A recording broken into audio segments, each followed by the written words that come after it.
ಶುಭೋದಯ, ನಮಸ್ಕಾರ. Welcome to Yoyo Kannada. ಕರುನಾಡಿನ ಪ್ರಮುಖ 5 ಬ್ರೇಕಿಂಗ್ ನ್ಯೂಸ್ಗಳು.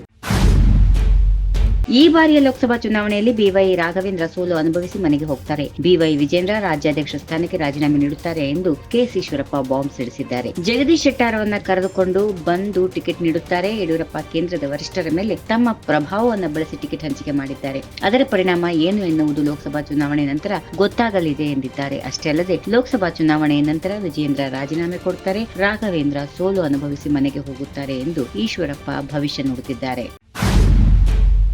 ಲೋಕಸಭಾ ಚುನಾವಣೆ ಹೊತ್ತಲ್ಲೇ ಕಲ್ಯಾಣ ರಾಜ್ಯ ಪ್ರಗತಿ ಪಕ್ಷ ನಾಯಕ ಗಂಗಾವತಿ ಶಾಸಕ ಗಾಲಿ ಜನಾರ್ದನ್ ರೆಡ್ಡಿ ಮತ್ತೆ ಬಿಜೆಪಿಗೆ ಸೇರ್ಪಡೆಯಾಗಿದ್ದಾರೆ. ಪ್ರಧಾನಿ ನರೇಂದ್ರ ಮೋದಿ ಅವರನ್ನ ಮತ್ತೊಮ್ಮೆ ಪ್ರಧಾನಿಯಾಗಿ ನೋಡಲು ಪಕ್ಷದ ಹಲವಾರು ಸದಸ್ಯರೊಂದಿಗೆ ಬಿಜೆಪಿ ಸೇರುತ್ತಿರುವುದಾಗಿ ಗಣಿ ದಣಿ ಜನಾರ್ದನ್ ರೆಡ್ಡಿ ಹೇಳಿದ್ದಾರೆ.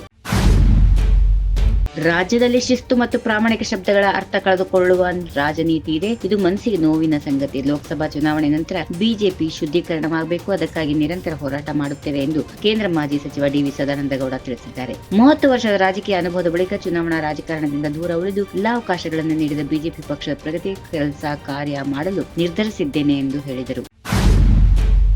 ಸಚಿವರ ಮಕ್ಕಳು ಹಾಗೂ ಸಂಬಂಧಿಕರಿಗೆ ಟಿಕೆಟ್ ನೀಡುವುದು ಕುಟುಂಬ ರಾಜಕಾರಣವಲ್ಲ ಎಂದು ಮುಖ್ಯಮಂತ್ರಿ ಸಿದ್ದರಾಮಯ್ಯ ಹೇಳಿದ್ದಾರೆ. ಲೋಕಸಭಾ ಚುನಾವಣೆಗಾಗಿ ಮಾರ್ಚ್ 21ರಂದು ಪ್ರಕಟಿಸಿದ ಕಾಂಗ್ರೆಸ್ 2ನೇ ಪಟ್ಟಿಯಲ್ಲಿ ಎಐಸಿಸಿ ಅಧ್ಯಕ್ಷ ಮಲ್ಲಿಕಾರ್ಜುನ್ ಖರ್ಗೆ ಅವರ ಅಳಿಯ ಹಾಗೂ ರಾಜ್ಯದ 5 ಸಚಿವರ ಮಕ್ಕಳನ್ನ ಕಣಕ್ಕೆ ಇಳಿಸುವುದಾಗಿ ಘೋಷಿಸಲಾಗಿದೆ. ಈ ಕುರಿತು ಸುದ್ದಿಗಾರರ ಪ್ರಶ್ನೆಗೆ ಉತ್ತರ ನೀಡುತ್ತಾ ಮುಖ್ಯಮಂತ್ರಿ, ಹೌದು, ಈ ಕ್ಷೇತ್ರದ ಜನರು ಶಿಫಾರಸು ಮಾಡಿದವರಿಗೆ ಟಿಕೆಟ್ ನೀಡಿದ್ದೇವೆ. ಇದು ಕುಟುಂಬ ರಾಜಕಾರಣ ಅಲ್ಲ, ಆದರೆ ಜನರ ಅಭಿಪ್ರಾಯಕ್ಕೆ ಮನ್ನಣೆ ಇದೆ ಎಂದರು.